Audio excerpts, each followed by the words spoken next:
Tell me, do you like big guns? Does the thought of frying scores of baddies with a giant laser beam excite you? Well then, my friend, Ranger might be right up your alley. My name's Zio, and today we'll be discussing Ranger skills, photon arts, and core gameplay mechanics. So grab your rifle and your launcher, and let's blast our way into victory. To start things off, let's take a look at the core skills. We'll cover weapon-specific skills when we get to those segments.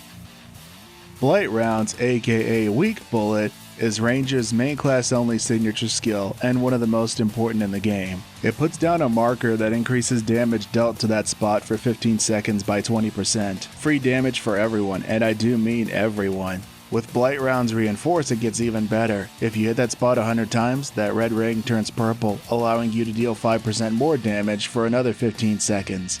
As of December 2021, you can apply this with a launcher too. The initial shot does some damage, and it hits a little bit harder with a launcher.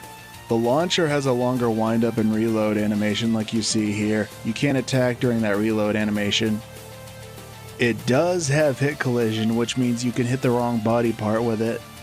On top of that, other Rangers can overwrite that marker if they shoot the same target, which can get pretty annoying if you're in a group with multiple Rangers and they keep moving the marker around.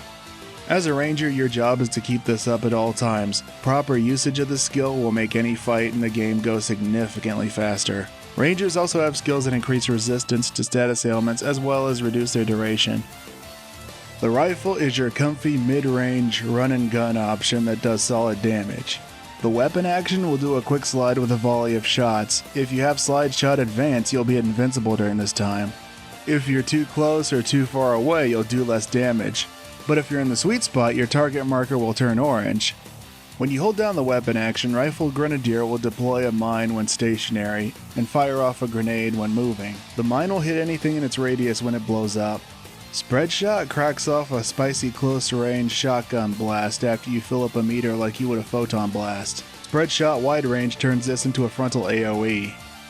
For photon arts, homing darts will lock on and track up to 10 targets. It will do reduced damage if 2 or more darts hit the same target though. This is a nice AoE option. Blaze Shot lets you move around and fire a steady stream of bullets while the button is held down. This is really nice for repositioning or reinforcing blight rounds while solo.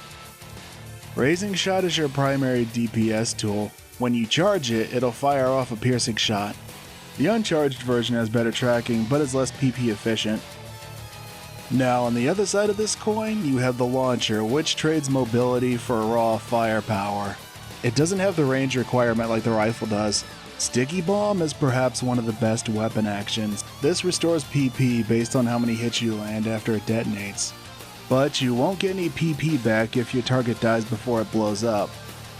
If you do a forward input when releasing a held normal, launcher charge grouping will concentrate the spread shot into a single target. Multi-launch will fire off a barrage of rockets at your target. You can actually dash cancel out of this before the 6th hit. Fallen Impact deploys a mortar that lands after 2 seconds and hits anything that was in that spot, so this isn't really recommended against anything that's still mobile. Fear Eraser is the big laser beam of doom. This fires off a powerful beam that drains PP while held. If you hold it for more than 3 seconds, you'll finish off with a powerful secondary attack. While this is active, you'll have hyper armor, which means you can't be knocked out of it. So, the only resources you have to worry about are your HP and PP bars. The beam has a pretty long range too, making this great for PSE bursts. So for subclasses, Force and Gunner are popular choices for their PP economy. Fighter is also a popular choice for bosses. Hunter has its survivability thanks to Flash Guard and Hunter's physique. Bouncer sounds nice for taking advantage of down phases and broken parts, but doesn't offer much else. Skills wise, this is probably the most cut and dry class out there, for now at least. There is something I should tell you about Blight Round's launcher if you're using a rifle launcher multi-weapon though. The firing animation will be for the most recently used weapon. Say for example you threw a sticky bomb and followed that with a blight rounds, you'll be using the launcher animation. On top of that, you won't have the 20% sweet spot bonus from rifles. So now you're ready to dump clip after clip into hordes of baddies like a certain cast from the Oracle days. Like I said before, having a ranger, especially one who's on the ball with their blights, will make a world of difference in any encounter. If you found this at all helpful, well, you know what to do. As always, thank you so much for watching and for the continued support. I hope you enjoy the rest of your day. And remember, to thine own self be true. Until next time, farewell.